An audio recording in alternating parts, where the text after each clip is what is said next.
Querida y amada comunidad 3AM, antes que nada les quiero agradecer mucho por estar aquí y comentarles que me siento muy emocionada por compartirles este relato, ya que fue enviada por una seguidora. Liz, te agradezco mucho por tu tiempo y por habernos compartido esta experiencia. Y bueno, de esta manera, iniciamos con este terrorífico relato. El año era 1935. En el pueblo de San Lázaro del Monte, llevaban varios días y noches sin parar de llover. El río Bramador cruzaba el pueblo, y cada madrugada subía más de su nivel. Sus aguas turbias inundaban corrales, llevaban animales y dañaban las casas de madera. La gente caminaba por el lodo con la ropa empapada y la cara cansada, rezando en voz baja. Y bien, en ese contexto vivía Clara Mesa, de 17 años.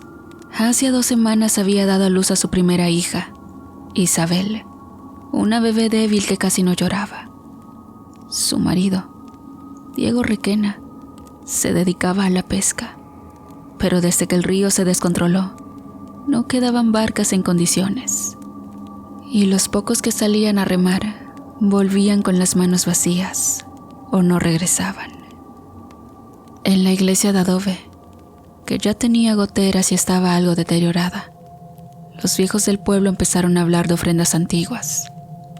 Decían que el Bramador tenía dueño, que había que darle algo cuando el agua subía sin control. Contaban historias de otras épocas, en que madres entregaron a sus recién nacidos para calmar las crecidas.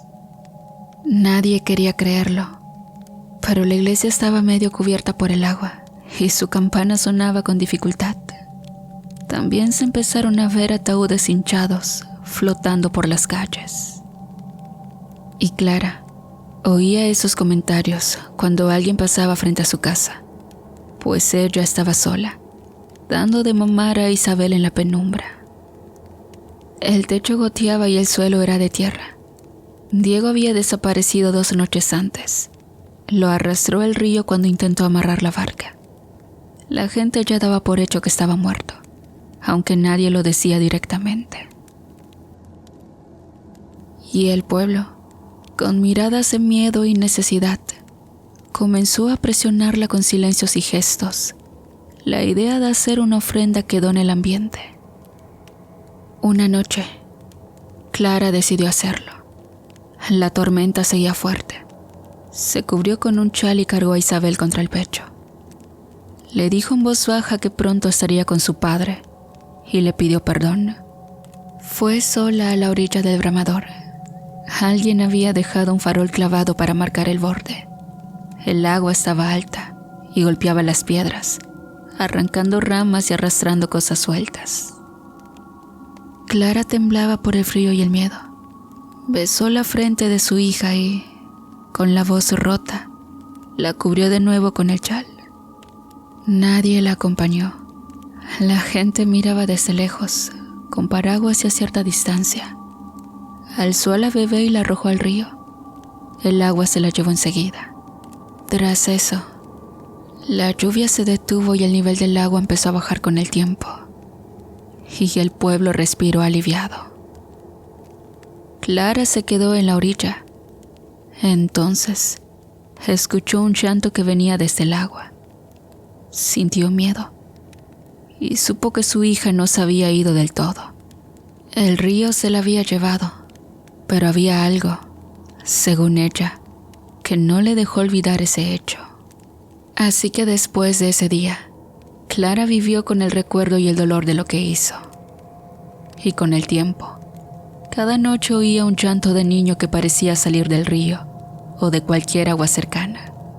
Y ese sonido le marcó hasta el final de su vida. Y bien, comunidad, de esta manera finalizamos con la primera historia. Yo sé que muchas veces las costumbres, las tradiciones, lo que se pasa de boca en boca de generación en generación, nos hacen realizar actos que no son del todo correctos.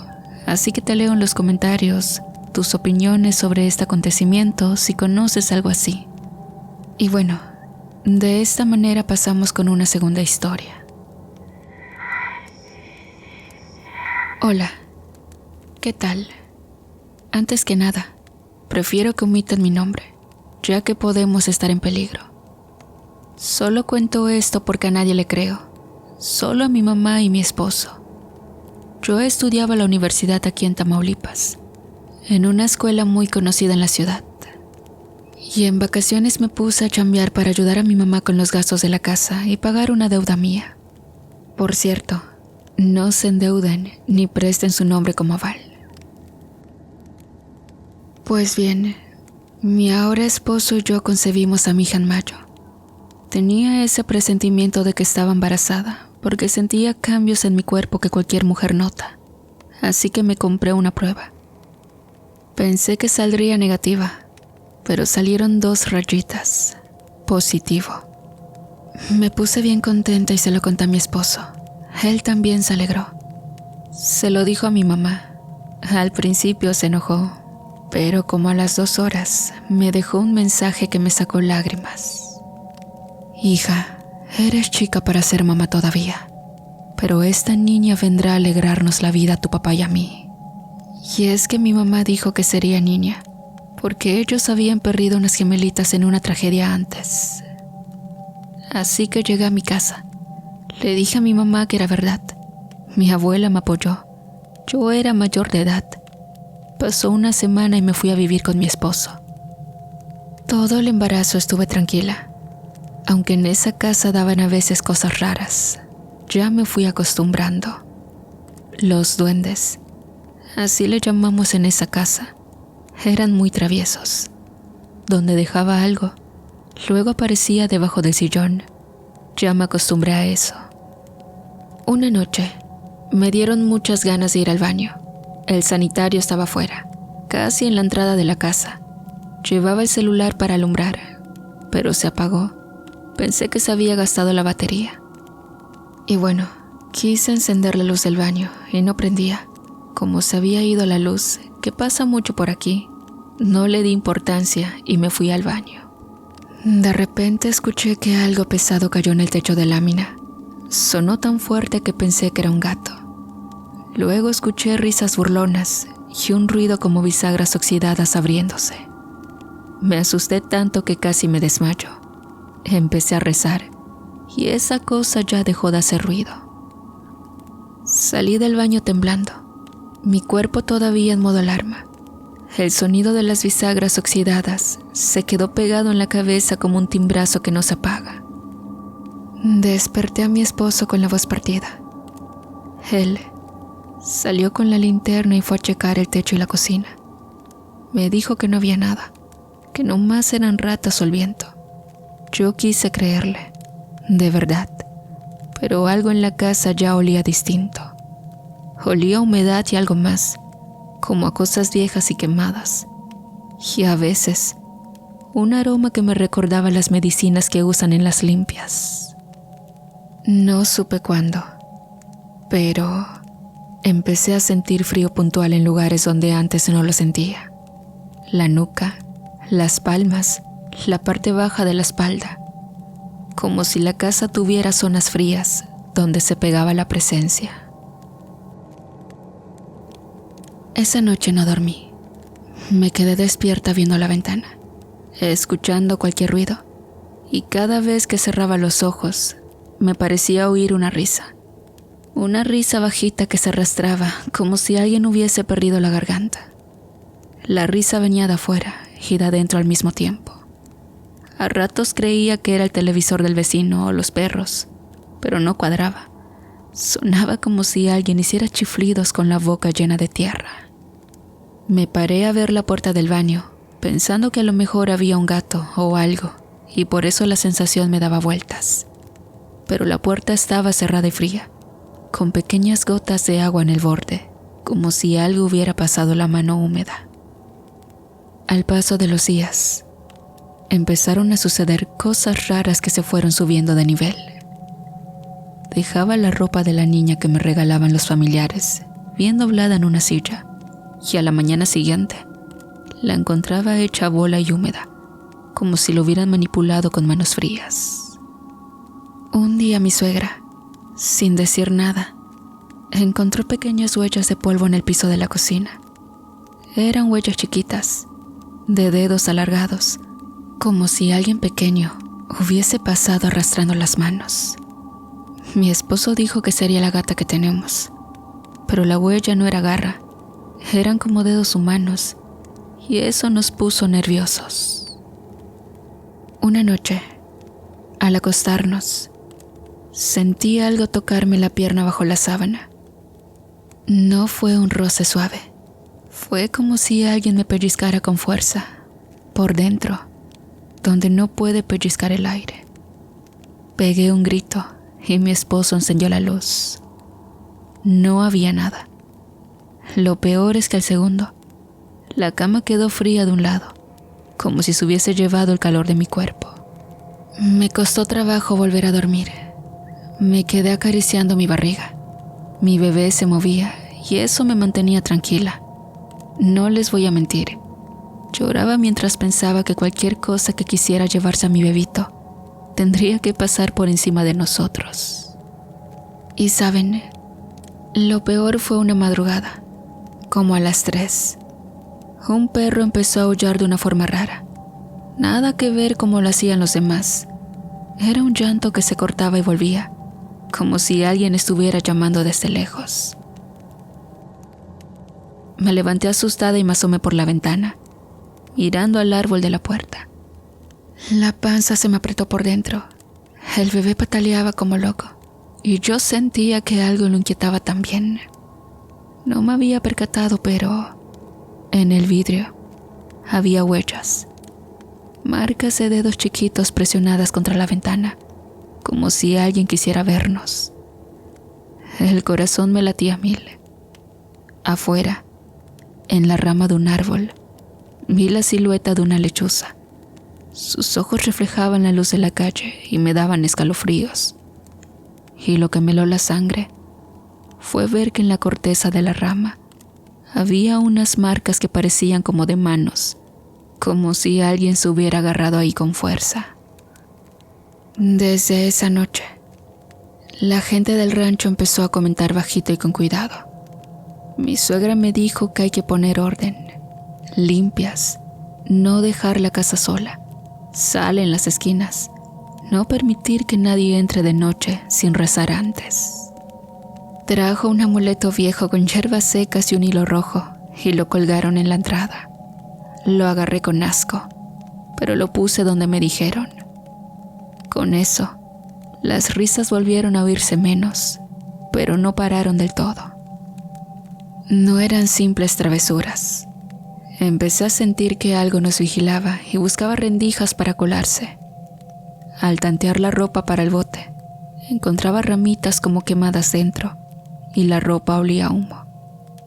Mi esposo, que al principio se burlaba, empezó a rezar bajito por las noches y yo aprendí a no quedarme sola.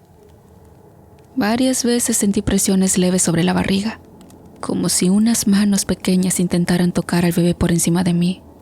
No fueron arañazos fuertes, pero sí marcas rojitas que aparecían y luego se borraban. Eso me partía. Pensar que algo quería acercarse a mi bebecito. Y bueno, mi niña nació prematura. Era muy chiquita y daban ganas de abrazarla cuando la veías. La tuve un día antes de que iniciara la pandemia. Me fui a casa de mi mamá para que nos diera cuidados porque tuve cesárea. Mi suegra se portó increíble. Se quedó toda la noche del parto a cuidarme. A la semana, regresé a casa de mis suegros con mi esposo y ahí terminé la cuarentena. Mi suegra me atendía y me cuidaba. Le daba miedo cargar a la nena porque estaba demasiado pequeña, igual que a mi esposo. Pasaron los meses y empezó a dejarse cargar. Ahora mi niña adora a sus abuelos y a su papá. Cuando tenía 8 meses lloraba. Supuse que era por el calor.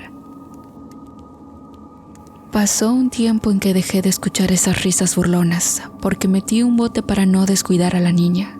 Es que mi esposo trabajaba mucho, hacía horas extras porque quería sacar nuestra casita.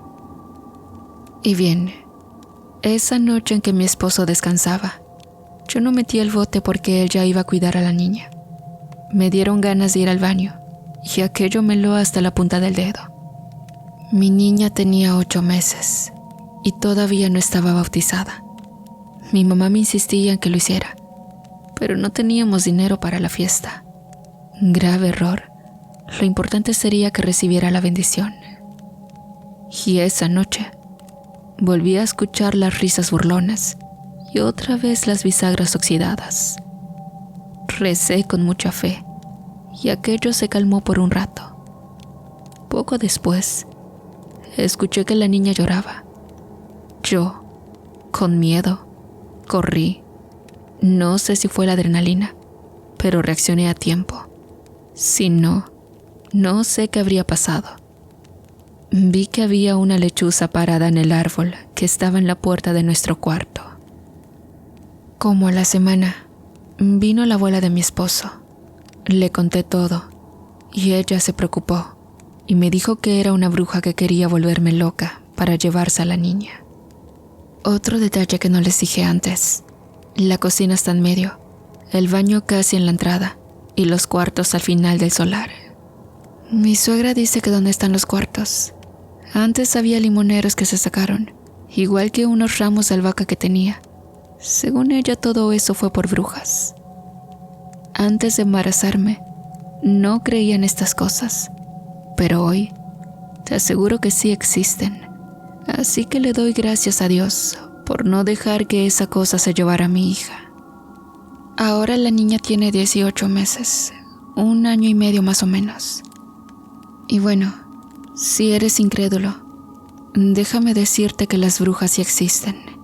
Tengo muchas historias más, pero ahora te digo que al año de mi niña la bautizamos y a partir de ahí dejaron de molestarnos. No confíes en cualquiera, ni en tu propia sombra. Ojalá puedan sacar mi historia y redactarla bien para que el público la entienda. Solo quiero que sepan que las brujas sí existen. Y bien, ahora pasamos con la tercera y última historia. Mi primer encuentro con las brujas fue cuando tenía 13 años. En ese tiempo le ayudaba a un tío a cultivar la tierra en un rancho, allá cerca de Lagos de Moreno, Jalisco. Estábamos preparando la tierra para regarla, pero el agua la dan según el orden de las tierras, y a nosotros nos tocó de 2 a 6 de la mañana. Fuimos 3, mis primos Luis, Antonio y yo. Cuando llegamos, Luis me dijo: ve y corta el borde de la regadera cada 10 y 15 metros. La regadera es una zanja por donde corre el agua. Me fui a liberar el agua y me alejé unos 500 metros de mis primos hasta llegar a un lugar donde había varios sauces. Abrí el primer borde y entonces escuché risas mezcladas con graznidos, como de un ave o de guajolote. Mientras seguía, vi que las ramas se movían de forma exagerada. No soplaba nada de viento. Luego, alguien mencionó mi nombre. Yo pensé que mi tío no pudo ir a traer la comida y había mandado a mi tía, porque se suponía que iban a traer como a las 4, pero todavía no eran ni las 2 y mi tía no aparecía. La segunda vez que me hablaron, ya fue más cerca, como a 3 metros. La primera vez fue a unos 50 metros. Cuando me volteé, me quedé en shock. Vi un guajolote enorme, más grande que yo, con una cara entre animal y humana. Era la señora que vivía en otro rancho, como a 10 kilómetros de donde estábamos. No podía moverme, y ese animal se me acercó tanto que me habló al oído diciendo: te vi deliciosamente sabroso, Carlitos. Entonces, tomó la forma de la anciana y con sus largas uñas empezó a pasar sus dedos por mi cuerpo. Olía horrible. Me dieron náuseas y vomité. Creo que eso fue lo que me quitó la parálisis, porque por reflejo agarré el asadón y se lo atravesé por la cara y me eché a correr gritando hacia donde estaban mis primos. Mientras corríamos hacia ellos, aparecieron en el cielo 3 bolas de fuego del tamaño de un balón de básquetbol. Se oyeron risas mezcladas con sonidos de animales, y mis primos gritaban desesperados que corriera con ellos. Luego las bolas de fuego se convirtieron en mujeres desaliñadas, mugrosas y feas. Nos rodearon formando un círculo. Don Antonio nos gritaba que nos pusiéramos la camisa al revés, pero no podíamos hacerlo. Mi primo sacó una pistola que llevaba bajada en la cintura, pero no atinó a disparar por más que lo intentó. Y esas mujeres empezaron a tocarnos a los tres, mientras hacían una especie de danza. En un momento, yo grité: «¡Cállate, maldita! Deja de hacer eso». Pero ninguno de nosotros podía hablar bien. No entendíamos qué estaba pasando. Las otras empezaron a sacudir sus cuerpos y se cayeron de rodillas con la cabeza agachada. Entonces, apareció una silueta cruzando la parcela. Era don Juan, un amigo de mis tíos que vivía en otro rancho.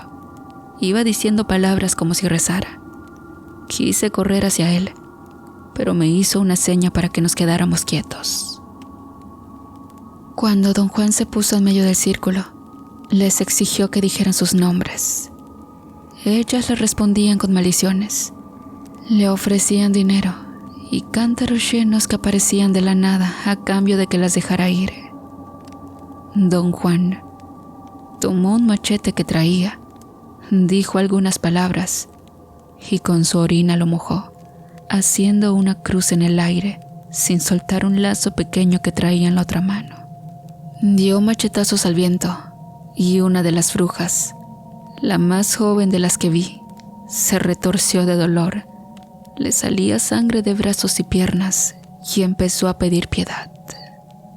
Don Juan, con voz firme, les dijo: «Van a decir quiénes son». Y una por una comenzaron a confesar. Y don Juan les volvió a decir: «Pueden largarse, todas, menos tú, Jovita. Pero si las vuelvo a ver haciendo cosas malas, no las dejo vivir».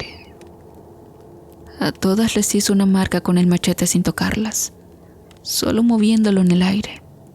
A la más vieja, la primera que vi, le dijo: «¿Recuerdas que te dije de que no te metieras con mi familia? ¿Chupaste a mi nieto?». La bruja gritó pidiendo perdón: «Perdóname, yo no lo sabía, perdóname». Con el hilo que traía, don Juan la ató y la arrastró. Todo se llenó de gritos, a veces pidiendo clemencia, otras maldiciendo. Don Juan nos inmutó, la jaloneó y después, volviéndose hacia nosotros, nos dijo: «Vayan a que les hagan una limpia para que se les quite el susto y el vaho de estas viejas infernales, o se las carga la calaca». Y así lo hicimos. Y bueno, de don Juan supimos que murió de viejo y ya no se les vio más a las brujas por allí.